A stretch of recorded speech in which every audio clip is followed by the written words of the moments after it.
Yes, welcome to the third lecture of the course Operating System. So in this lecture, we'll be basically discussing three concepts.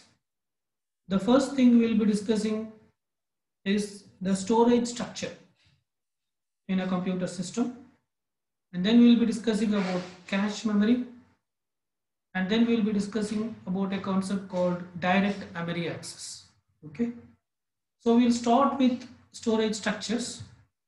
But before exactly discussing about storage structures, we'll try to understand certain important definitions and notations in the context of storage. So here storage, in the sense, we refer to two types of storage. One is a primary storage, the other one is a secondary storage. The primary storage is volatile in nature. That is, the data will be available in a primary storage device only as long as power is available. The moment you remove the power, the data will be lost. Okay. But these storage devices will be very fast to access, and they will be closer to the processor, that is CPU. Okay. So these are the features of a primary storage device. The primary storage devices are volatile in nature, in the sense the data will be available only as long as the power will be available. But the accessing speed of these devices will be very fast, and physically also they will be located close to the processor. So the processor can access the data that is stored in a primary storage device at a very faster rate. So with respect to the processor, this is the primary memory or main memory. So they are called as primary storage devices. Okay. But when you come to the secondary storage devices, the secondary storage devices are non-volatile in nature. That is, the data will be available in the secondary storage even if the power is not available. Okay. But the accessibility speed of these devices will not be that fast as that of the primary storage device. It will be very much slower, and also it will be located physically also away from the CPU, central processing unit. So with respect to the processor, this is a secondary storage. Okay. So in that context, it is called as a secondary storage device. A typical example for primary storage device is RAM, random access memory, and a typical example for secondary storage device is hard disks or CD disks, okay, compact disks, all such things. Okay, fine. So with this understanding, let us move into the storage definitions and notations. The basic unit of storage in a computer system is called as bit. Okay, this is the basic unit of storage in a computer system.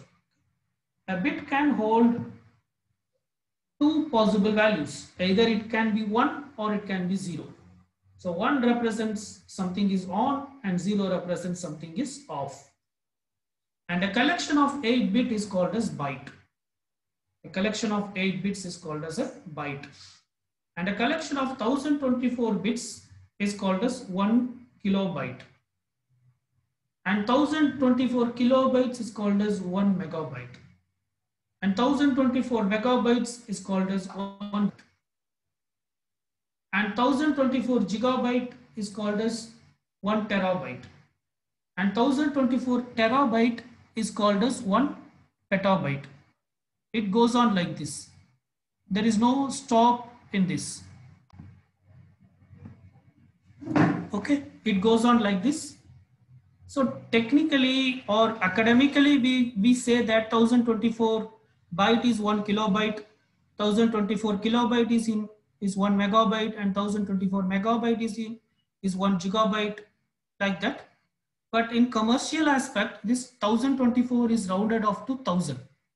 So if you meet any commercial vendors, their language will be a little different, and they will be considering 1000 byte as 1 kilobyte, and 1000 kilobyte as 1 megabyte, and 1000 megabyte as 1 gigabyte. and 1000 gigabyte as 1 terabyte and so on. Okay. There is another terminology with respect to storage, and that is called as word. And the size of a word varies with respect to the type of the computer.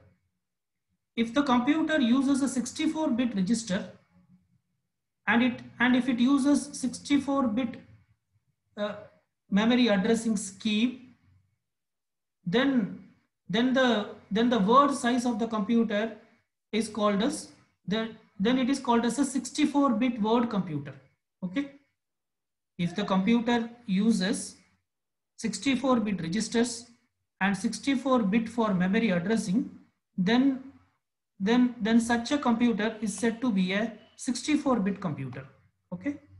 But if a computer uses 32-bit register and if it uses 32-bit memory addressing scheme, then the word size of that particular computer will be 32 bits. Okay. If a computer uses 16-bit registers and if it uses 16-bit addressing scheme for referring to the memory, then the word size of that computer is 16 bits. Okay. So the size of the word is not constant. The size of the word is actually decided by the register size and the memory addressing scheme. Okay. Whereas these sizes are constant. Bit, there is no change in byte. A byte is always 8 bits. A kilobyte is always 1024 bits. Of course, in commercial angle, 1000 bytes is called as 1 kilobyte. That is different. Okay. And 1024 kilobyte is 1 megabyte and 1024 megabyte is in 1 gigabyte.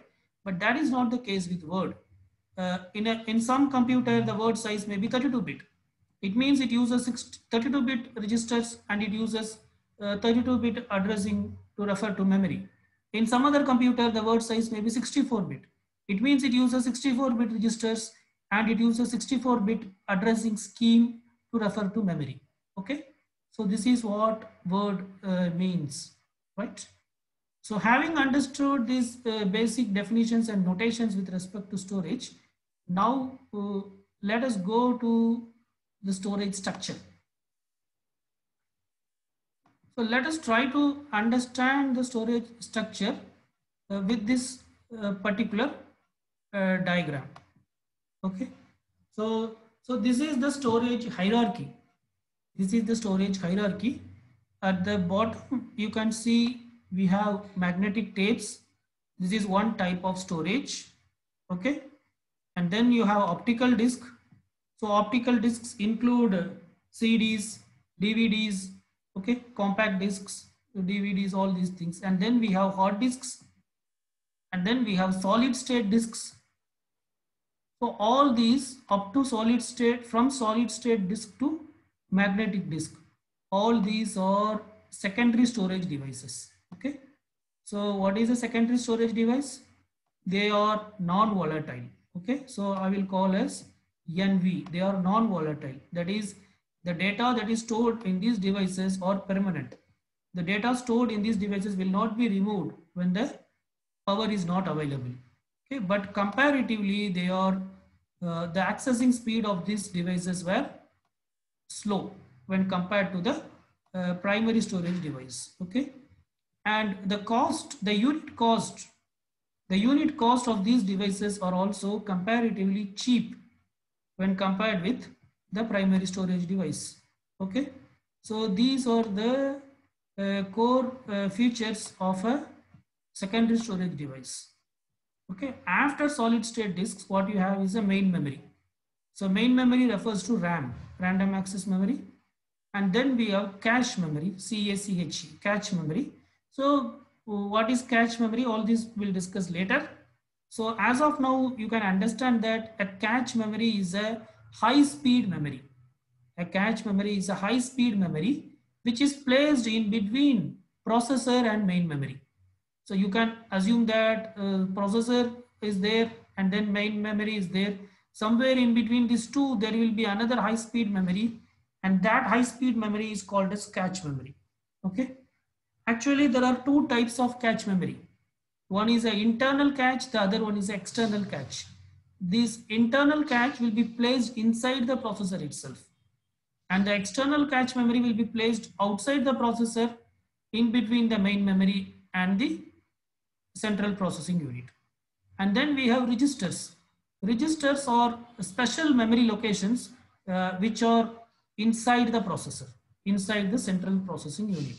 Okay, so all these three registers, cache memory, main memory, these are the primary storage devices. Okay, so these are what these are called as primary storage devices. Okay, so why it is called as primary storage device?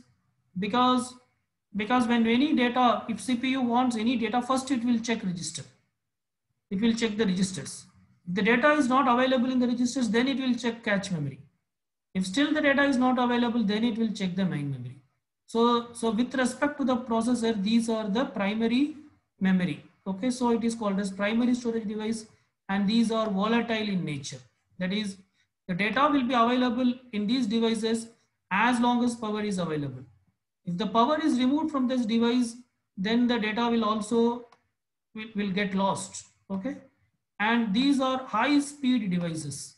Okay, that is, the processor can access these memory in a very less time. So here also there is a hierarchy.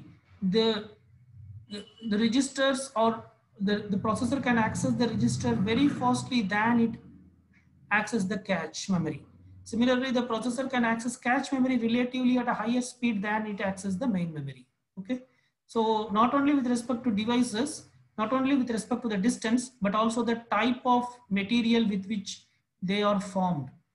Because of that, they are easy and free to access at a greater speed, and the cost of these memory are high. The cost of these memory are high. Okay, whereas the unit cost of this memory is very high when compared to secondary storage device.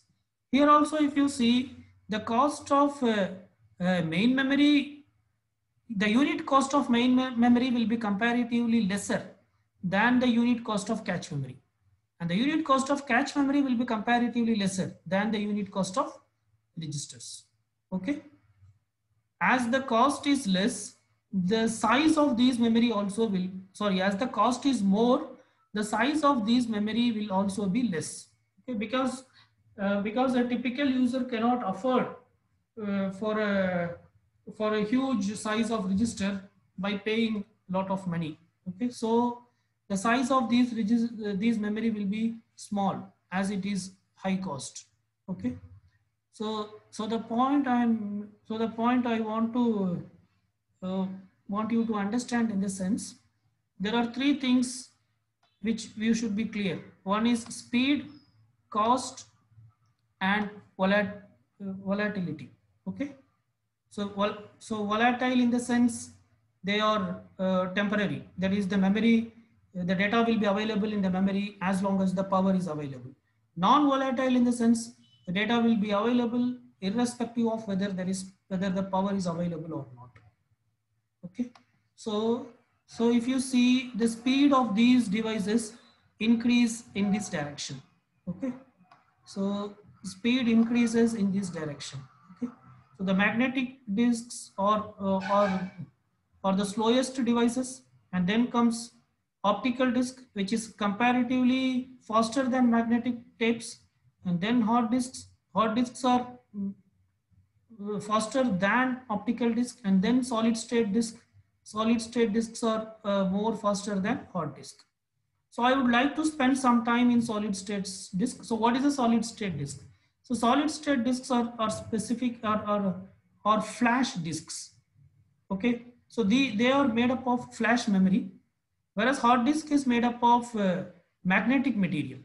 Hard disk is made up of magnetic material. So hard disk will have some spinning mechanism.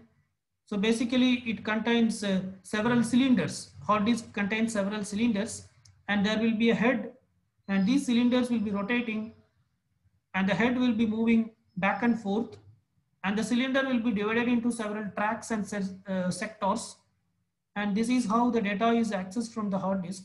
So the probability of a hard disk, the failure probability of hard disk is quite high, because the failure probability of the hard disk is quite high, The reason is this is because it contains moving parts. So for the more the parts move, there is more chance for the parts to get damaged. Okay, and then whereas solid state disks are basically flash memory, there is no movable parts in these devices, and they are also very compact in nature. It can be slided over the PCI slots or some other slots which are available in the computer. So these are quite new forms of secondary storage device which is available in the market. Okay, so the speed increases in this direction. So the main memory will be it is the processor can access the main memory at a higher speed than it can access the solid state disk. Similarly, processor can access the cache at a greater speed than how it can access the main memory, and processor can access registers with utmost speed. Okay, so speed increases this way. Okay, so let me call it as SP. Speed increases this way. Okay, cost. So the second thing is cost. What about cost? Yeah, cost also increases this way. Cost also increases this way. So let me call it as CST, cost. So the unit cost of registers is high when compared to the unit cost of cache. The unit cost of cache is higher when compared to main memory. So the unit cost of magnetic tape is very less, so that you can have a huge magnetic tape.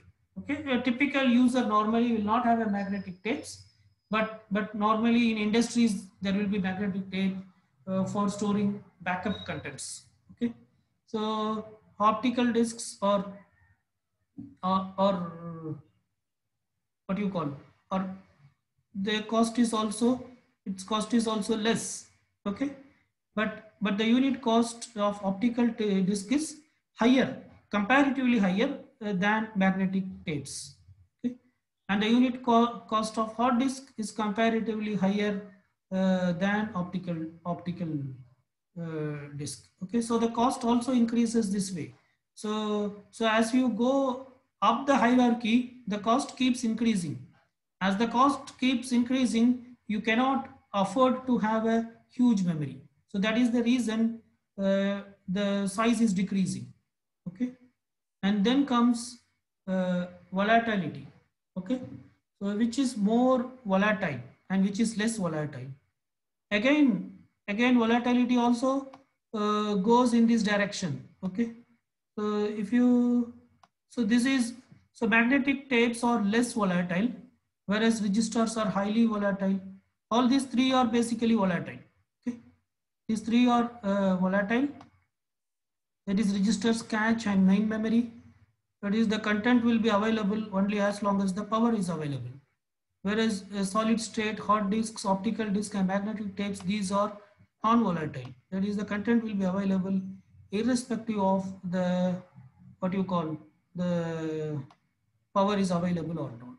Okay.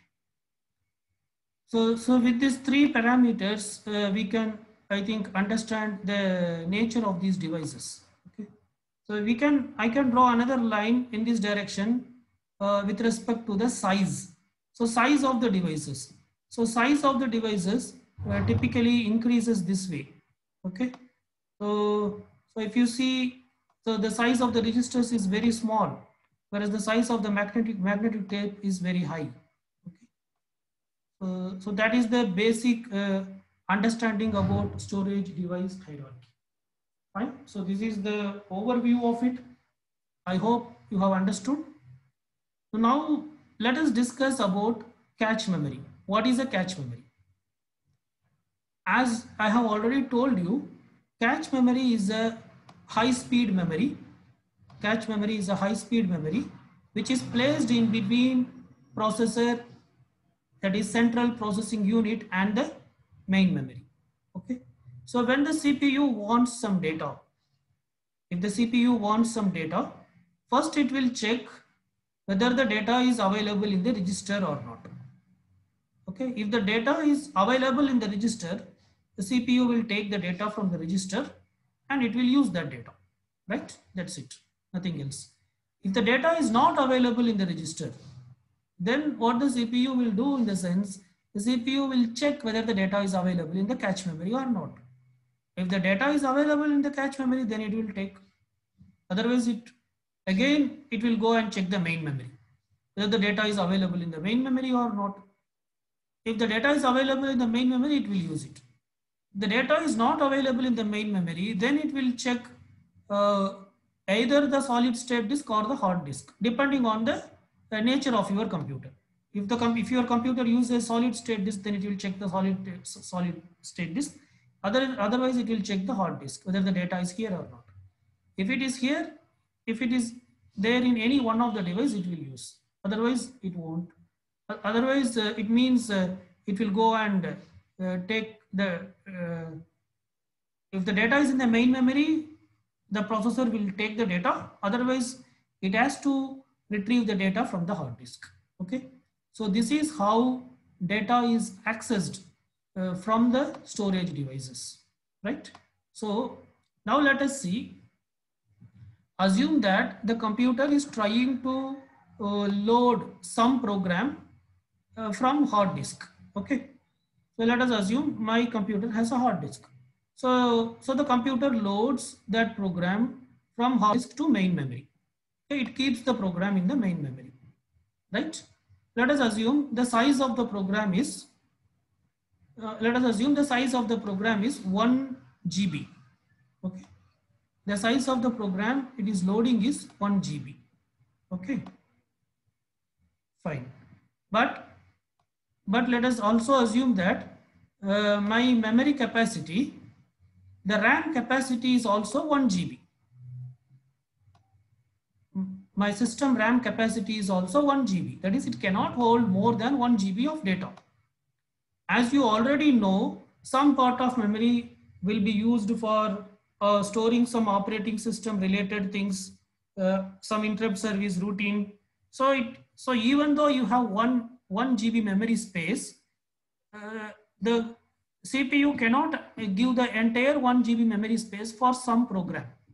Okay, because some part of the hard disk has to be used by operating system. Operating system related routines will be always stored in some part of the hard disk. So leaving that, let us assume that the free space available in the main memory is 600 MB. Okay, let us assume this free space available is 600 MB. Okay, so if the free space is 600 MB, but the program the processor is trying to access is 1 GB. So it means it cannot access the entire program. It can only access the part of the program. So it will not access the full 1 GB content. It will just access the 600 MB of that particular program, which the operating system thinks as the important part of the program. So that 600 MB content alone will be moved to main memory. Okay, is it clear? Now let us assume that the cache memory size is, let us assume that the cache memory size is 100 MB. Let us assume that cache memory size is 100 MB. Now what the processor will do in the sense, from this 600 MB, from the 600 MB of content, which is loaded from the hard disk to the main memory, the operating system will try to understand which is the 100 MB which is more important. So that 100 MB, that more important content 100 MB, that will be stored in cache memory. Okay, that will be stored in cache memory. Okay, fine. So that important 100 MB content will be stored in cache memory. Okay, from cache memory, let us assume that there are some 4, 5 or 10 important data items that the CPU access very frequently. So now what the operating system will do in the sense, it will move those 10 data items to the registers. Okay, so I think you got the point. Actual program which the operating system wants to load is 1 GB memory. but we don't have that much memory in the RAM. The entire memory capacity is 1 GB and the free memory that we have is 600 MB. So operating system cannot load the entire 1 GB, rather it just loads the 600 MB of content which it feels is important. Okay. Again, from this 600 MB, it will move the most frequently accessed 100 MB contents to cache. Again, from this 100 MB, it will move some 10 data items which are most frequently used by CPU to registers. Okay. Now, when CPU requests for any new data item, any new data from this particular program, what the operating system will do in the sense, operating system will first check the register, whether the data is available in any one of these 10 registers or not. If the data is available, it will give it to the CPU. If it is not available, then it will come to the cache and it will check. Out of this 100 MB, is it available or not? Whatever the data is requested by the CPU. If it is not available, if it is available, it will fetch from the cache memory and it will be given to the CPU. That is what the operating system will do.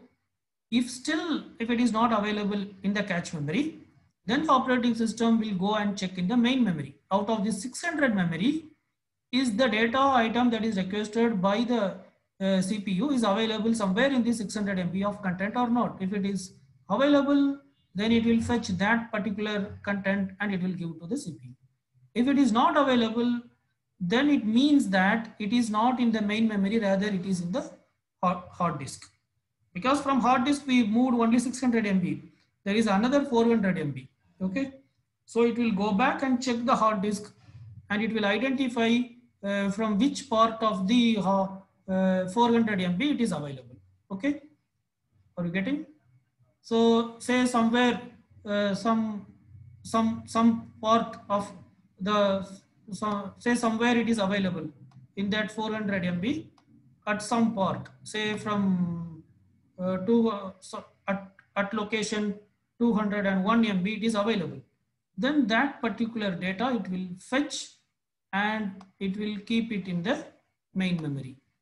Okay, and then the CPU can access. Okay, so this is how memory works.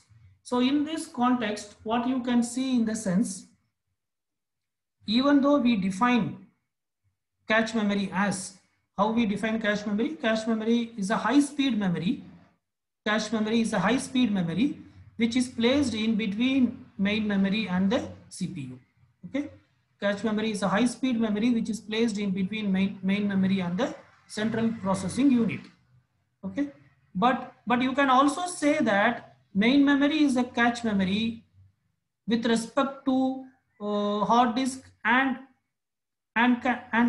the cache memory, because if you see, main memory is placed between hard disks and cache memory. Okay, in this case main memory is acting as a cache, so every level there is a cache. Okay, at every level also you can say there is a cache memory available. Okay, I hope you understand what I'm trying to say.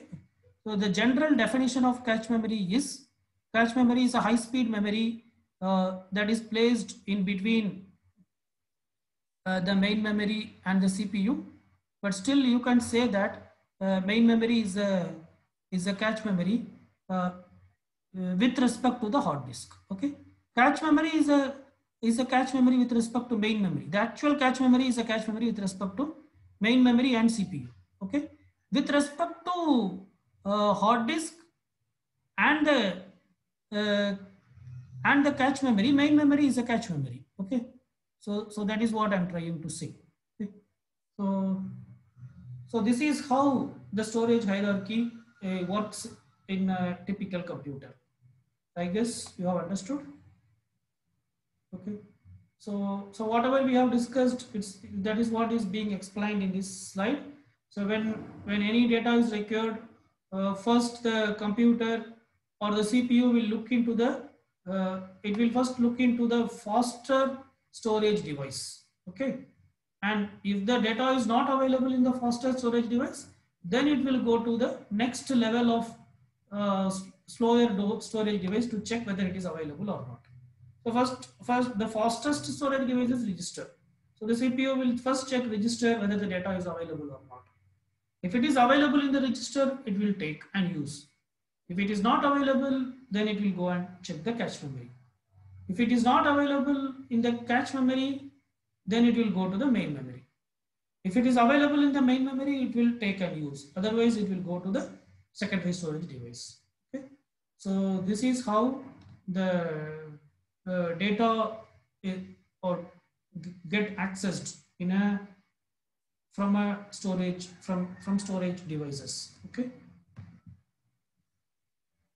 So that's it about storage hierarchy and caching. Next, we'll be discussing about an important concept called as direct memory access. Okay, so what does it mean? So what does it mean by direct memory access? See, typically, if any device would like to access the main memory, so device in the sense here we represent some hardware device. It may be a hard disk drive.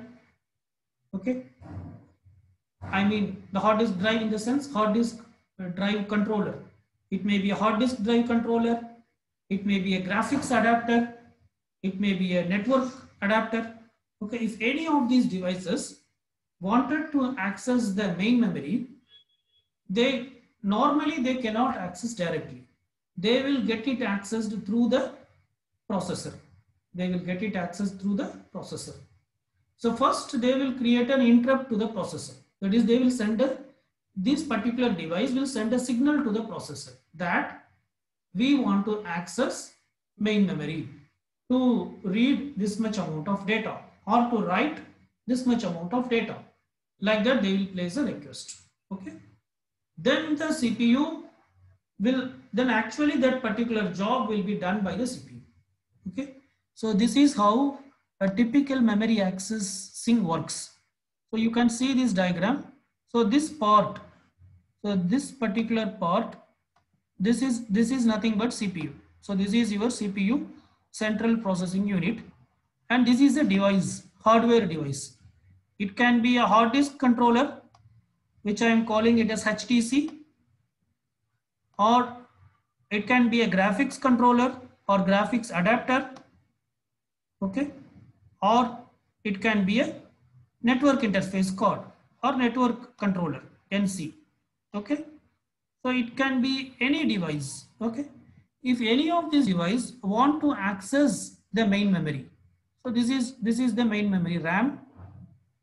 Okay, so if any of these devices would like to access the main memory, then normally how it works in the sense, these devices will send a signal to the processor. That is, it will send an interrupt. It will create an interrupt by sending a signal. So the interrupt says, so what this interrupt says in the sense, we need to access main memory for performing some operation. Okay.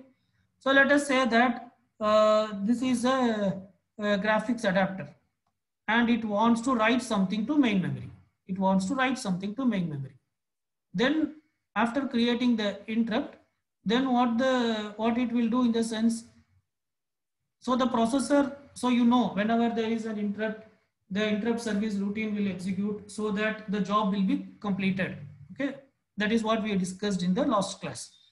So here, what the interrupt service routine will do in the sense, the interrupt service routine, what it will do in the sense, it will check what type of operation it want to perform. So it can perform two operations. It can perform either a read operation or it can perform a write operation. Okay. So now there are two possible operations are available. One is a read operation. The other one is a write operation. Read operation in the sense, reading some data from the device and storing it in the main memory. Okay, read means read some data from the particular device. If it is a graphics adapter, read the data from the graphics adapter and store it in the main memory. Write in the sense, read some data from main memory and store it in the device. So whether it is read or write is with respect to the device. Okay, So whether it is read or write, that information will be available in this IO request signal. In this IO request signal, it will be whether read or write. Okay. So now let us assume this is an interrupt is generated and the interrupt service routine, then it will immediately check this IO request, whether it is read or write. Let us assume it is write. So it is write means then some data should be moved from main memory and it should be returned to the device. So the CPU will read the appropriate data from the main memory and it will write it to the device. Okay, so this is how it works. If it is a read operation, then once the interrupt is created, the interrupt service routine first it will check whether what operation it is. It is a read operation. Now what the CPU will do in the sense, CPU will read some data from the device and it will write that data to the main memory. Okay, so basically all these tasks were done by CPU. Okay, the device only just creates an interrupt and it says whether it is a read operation or a write operation through this particular signal. Okay, so this read and write operation also includes from which memory location it should be written or from which memory location it should be read. All these information will be available here. Okay, accordingly the CPU will do the job, and once the job is done, the particular interrupt is serviced. Okay, so this is how normally data is transferred from a device to a memory or from a memory to a device. Okay, but this type of data transfer happens only for transferring small amount of data. But this type of data transfer happens only for transferring small amount of data, say for transferring 1 byte of data. So if you want to transfer 1 byte of data, then this kind of things will work. That is, whenever the device wants to transfer 1 byte of data either from device to memory or from memory to device, things works this way. They will create an interrupt and then the CPU will take charge and the CPU will transfer the data from either device to the memory or from memory to the device.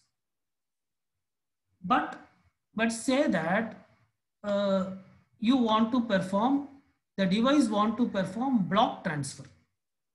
Let's say that the device want to perform block transfer. So what is meant by block transfer?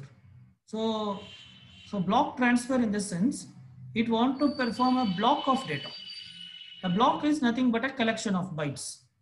A block is nothing but a collection of bytes.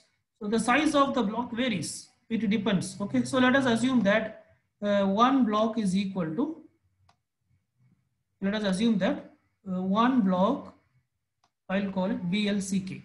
Okay, so let us assume that one block is equal to 10 bytes. Okay, so one block is equal to 10 bytes. This is what my understanding, right? So now let us see how this will work. So this is C. Okay, so one block is equal to 10 bytes. So how this will work in the sense, now let us assume that the device want to transfer 2 blocks. The device want to transfer 2 blocks of data to main memory. Okay, so one block is 10 bytes. So 2 block is 20 bytes. Okay, so now it will not use the normal data transfer feature, which is done by the CPU. Rather, it uses a technique called DMA, direct memory access. Rather, it uses a technique called DMA, which means that direct memory access. So in direct memory access, what happens in the sense, the device can access the main memory without the involvement of CPU. In a normal data transfer, for transferring small amount of data, the device cannot transfer directly. The data will be transferred actually by the CPU, central processing unit. But here what happens in the sense, when you want to transfer a block of data, the device actually can perform the data transfer without involving the central processing unit. So how it does in the sense, so whenever the device want to transfer a block of data, So here the device want to transfer 2 blocks of data. Okay. So what it will do in the sense, it will give one interrupt to the CPU stating that I'm going to transfer a block of data. Okay. So the device gives a signal to the CPU stating that I'm going to transfer a block of data to the main memory. Okay. So the data can be transferred either from device to memory or from memory to device. That depends on what type of operation it is, whether it is a read or write. If it is a read operation, the data will be moved from device to memory. If it is a write operation, the data will be moved from memory to the device. Okay, it depends, right? So it will first generate a interrupt to the processor stating that I'm going to perform a block transfer. So the CPU will understand that. The device, some device is going to use the system bus for accessing the main memory. What is a bus? See, bus is a communication channel to access the main memory. Bus is nothing but a communication channel to access the main memory. Okay. And in a normal computer, there will be only one bus available. So only one device can use the bus. If CPU is using the bus, then some other device cannot use the bus. If some other device is using the bus, then CPU cannot use the bus. Okay. So you can, I will try to draw here. See, this is, say, assume this is the memory. Okay, main memory. I'm calling it as M. Okay. And here we have, say, CPU. I'll call it as C. And then say we have hard disk controller. I'll call it as H.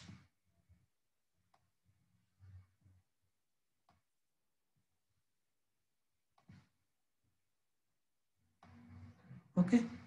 And then we have, say, graphics adapter. I'll call it as G. So all these are connected like this. Okay. And what is this? This is nothing but system bus. This is the communication channel. I'll call this as SB, system bus. So if any of these devices want to access the main memory, they should access through this system bus. Without the system bus, they cannot access the main memory. So system bus is very important thing, and it is a shared bus. Okay, you can see here there is a shared bus. So this communication channel is called as bus. So only one device can use the bus at a given point of time. If CPU is using the bus, if CPU is using the bus, then hard disk controller should not use. If hard disk controller is using, then graphics controller should not use. Okay. So before using the bus, you should check whether the bus is free or not. Only if the bus is free, somebody else can use that. Okay. So that is the reason why the device. So here we are assuming the device as graphics controller. Okay. So the graphics controller, before performing the block transfer, what it does is it first sends a signal to the CPU. So this signal says that I am going to perform a block transfer, which means that I am going to use the system bus. So after giving the signal to the CPU, the graphics controller will take control of the system bus. It will take control of the system bus. Now system bus is in the control of graphics controller, and it will perform a block transfer of 10 bytes of data. That is, it will continuously move 10 bytes of data from device to memory or from memory to device. Okay. Once one block of data was transmitted, once 10 byte of data is getting transmitted, then it will again inform to the CPU through another interrupt. It will say that I have finished transferring one block of data. But actually the device should transfer 2 blocks, not 1 blocks. So there is another block of data left. So again the device will create an interrupt to the CPU. Okay, again the device will create an interrupt to the CPU that once again I need the system bus because I need to transfer one more block of data. Okay. If the system bus is not being used by CPU, then obviously the graphics controller will get access to the system bus. Otherwise, it may have to wait for some time. Once the system bus is free, the graphics controller will get the system bus, and once it got the system bus, again it will start transferring another block of data, which is another 10 bytes. Okay, so this type of memory access, where the memory can be accessed by any hardware device without the direct involvement of central processing unit, is called as DMA, direct memory access. Okay, so what is the advantage of direct memory access? The advantage of direct memory access is, say for example, for performing one block of data transfer, it takes 20 seconds for the device to perform one block of data transfer. That is for to perform 10 bytes of data transfer. Then during this 20 seconds, we are not using the CPU. That is, graphics controller is not using the CPU.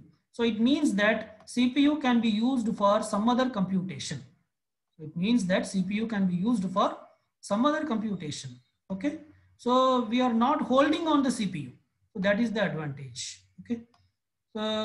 So the point here is, if the data transfer is for if you want to perform small amount of data transfer like 1 byte or 2 byte, then normally such data transfer will be performed through the central processing unit or by the central processing unit.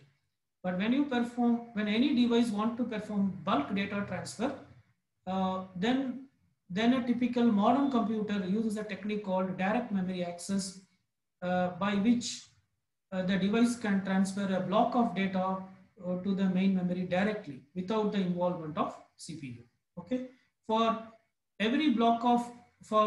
performing every block of data transfer, it will generate an interrupt to the processor stating that I'm going to perform a block data transfer and I need the system bus.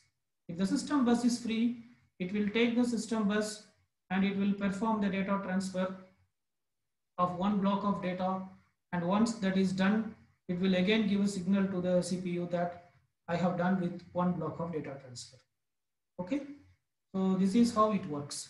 So say for example, if this particular device want to move 10 blocks of data from device to the main memory, then how it works?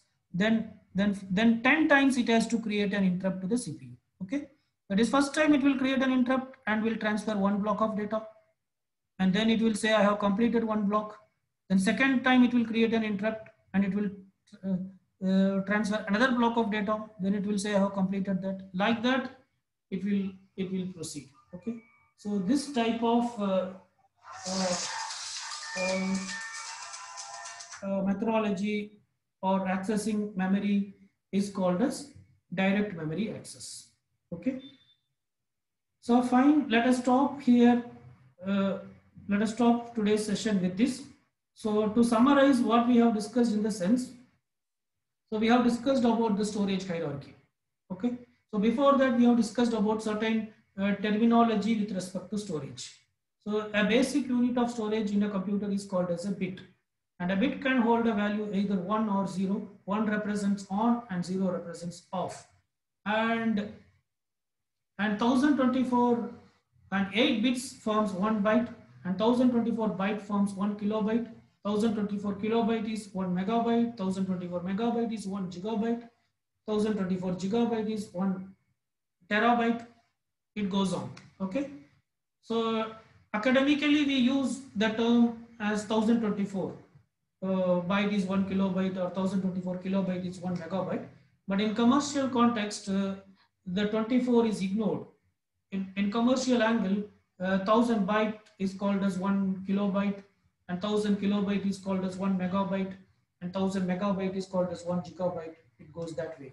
Okay, so coming to the memory or storage hierarchy, at the lowest level we have magnetic tapes, then we have compact discs, then we have hard disk drives, then we have solid state disks, and then we have main memory, and then we have cache memory, and then we have registers. Okay, so when you go from bottom to the top, when you move from bottom to the top, the cost increases from bottom to the top. Okay, that is the cost of the unit cost of a magnetic tape will be very cheaper when compared to the unit cost of a register. The register's memory will be very costly. So you cannot afford for a larger space of register or a larger space of cache memory or a larger space of main memory, whereas you can go for a larger space of magnetic tapes or a larger space for hard disks or a larger space for solid state disks. Okay, and main memory, cache memory, and registers, all these are volatile in nature. That is, data will be available in these devices only as long as power is available. If power is removed, the data will be lost. Whereas the other memories, the memories or the storage devices which are available in the lower level, like solid state disks, hard disks, CDs, compact disks, and what do you call uh, the magnetic tapes, all these are called as non-volatile. That is, the data available in these devices will be available even if the power is not available. So they are also called as permanent storage devices. Okay, but main memory, cache memory, and registers are called as primary storage devices, because with respect to CPU, these are the primary memory. Okay, whereas the non-volatile memory, hard disks and magnetic tapes, are the secondary storage devices with respect to the main memory. Okay, so that is with respect to cost and volatility, and also with respect to the size. So what is cache memory? Cache memory is a high speed memory which is placed in between main memory and the processor, central processing unit. Okay, so what happens in this sense, whatever the frequently accessed data from the main memory, that will be stored in the cache memory, and what are more frequently accessed, that will be stored in the register. So when CPU wants some data, first it will check the register whether the data is in the register or not. If the data is available in any of the registers, it will use it. Otherwise, it will come and check the cache memory. If data is available in the cache memory, it will take and use it. If it is not available, then it will go back to the main memory. If the data is available in the main memory, it will fetch and use it. If it is not available in the main memory, it will go back to the secondary storage device like hard disk or solid state disk, and it will access it. Okay, so this is how the storage hierarchy works. So generally, cache memory is a memory which is placed between the main memory and the central processing unit. Okay.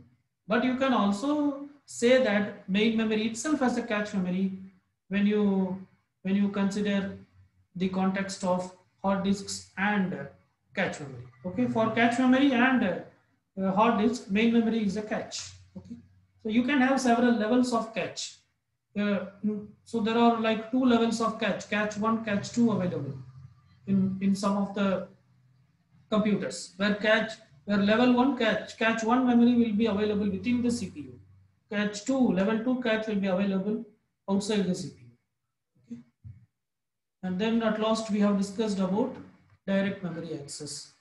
So normally when a device want to transfer data to or from the main memory, they will do so with the help of the CPU. That is, they will generate an interrupt, and actually CPU will perform the data transfer. This is how things work. But that is not the case when the device want to perform a bulk data transfer.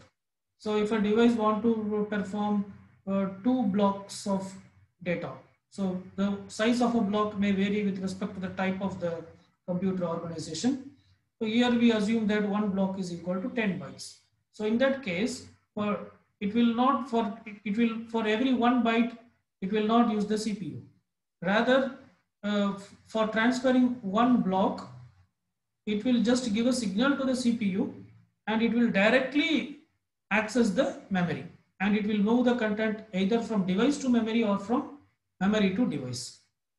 Okay, so this concept of an operating system to directly move data from device to memory or memory to device is called as DMA, direct memory access. Okay, fine. We'll stop here. Thank you. Thank you all.